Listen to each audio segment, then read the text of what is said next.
ओम शांति। आज का हमारा विषय है वरदानों की प्राप्ति। तो आइए थोड़ा विस्तार से समझते हैं।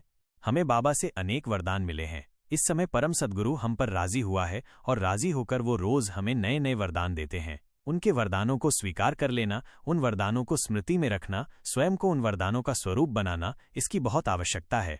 और इसके लिए संज्ञान भी चाहिए कि हम ये कैसे करें।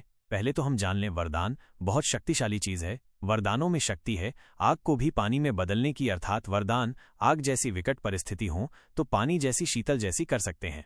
दूसरी इंपॉर्टेंट बात, वरदानों को धारण करने की क्षमता उसकी बुद्धि में आती है जो लंबा काल ईश्वरीय नशे में रहते हैं। क्योंकि ईश्वरीय नशे से बुद्धि कैपेबल बनती है, उसकी सामर्थ्य बढ़ती है, उसमें योग्यता आती है और ये वरदान हमारी बुद्धि में धारण हो जाते हैं। जैसे मान लें, बुद्धि एक पात्र है। अभी कोई पात्र प्लास्टिक का ही हो और उसमें भारी चीज डाल दी जाए तो वो टूट सकता है। तो पात्र भी शक्तिशाली होना चाहिए, पात्र बहुत स्वच्छ होना चाहिए। वरदानों जैसी स्वच्छ चीज जिस पात्र में भरनी है वो गंदगी से भरपूर नहीं होनी चाहिए, नहीं तो वो अंदर की गंदगी इन वरदानों को बाहर फेंक देती है। और बहुतों ने अंदर गंदगी भरी है, व्यर्थ विचारों की गंदगी, चिंता और परेशानियों की गंदगी, दूसरों के लिए परचिंतन और ईर्षा द्वेष, तेरा मेरा, ये ऐसा है वो ऐसा है, ये व्यर्थ विचारों की गंदगी के कारण वरदान बुद्धि में ठहरते नहीं हैं। लेकिन जिन्होंने अपनी बुद्धि को स्वच्छ रखा है, जिन्होंने पवित्रता से अपनी बुद्धि का श्रृंगार किया है, जिन्होंने लंबा काल ईश्वरीय नशे का अभ्यास किया है, वरदानों को धारण करने के लिए उनकी बुद्धि योग्य बन गई है। उन्होंने वरदान धारण कर लिए हैं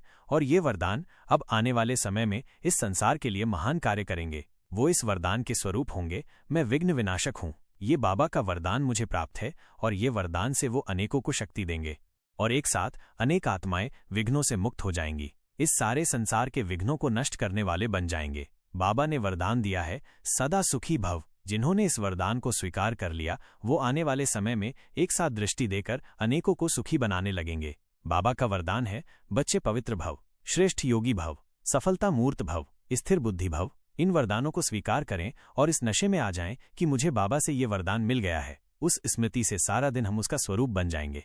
जितना जितना इसकी स्मृति और नशा रहेगा कि मुझे वरदाता से ये वरदान मिल गया है, उतना ही उस वरदान का हम स्वरूप बनेंगे और फिर दिन में 2-4 बार उसे यूज करेंगे।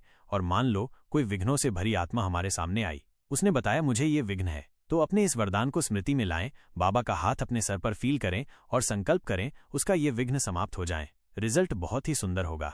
तो आज सारा दिन अभ्यास करेंगे, स्वमान में रहेंगे, मैं वरदानी आत्मा हूँ, साथ में मास्टर वरदाता भी हूँ और वरदाता बाप सूक्ष्म लोक में, उनका वरदानी हाथ मेरे सर पर है, वो दृष्टि दे रहे हैं और उनकी दृष्टि से मुझ में वरदान समाते जा रहे हैं। ओम शांति।